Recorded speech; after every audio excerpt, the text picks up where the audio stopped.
The prices of vegetables, chicken and eggs have risen again in the capital's kitchen markets after remaining almost stable for about a month.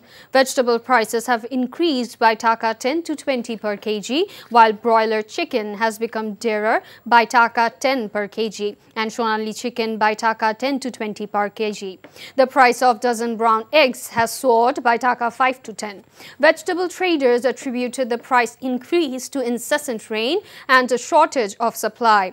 After the fall of Awami League government during the students' uprising, the new interim government has undertaken reforms in various sectors. However, there have been fewer steps taken to provide relief to the people by reducing the prices of goods. সাময়িক বিচ্ছেদ শক্ত বাঁধন তৈরি করে। মানসিক দৃঢ়তায় আমি লোহা আগুনে পুড়িয়েছি ভালো কিছু পাবো বলে। তোর মধ্যে কোনো গলদ নেই। আমার ভুল থাকতে পারে, আমার মধ্যে মিথ্যা নেই। ওরা কি বললো না বললো তাতে কি তোমার এমন রিয়েক্ট করতে হবে? তুমি সব সময় ভালো মানুষ হয়ে থাকতে চাও, তাই না? সবাই ভালো মানুষ, তুমি অযোগ্য। বাসে না কেউ ভালো, ডাকে না কেউ কাছে,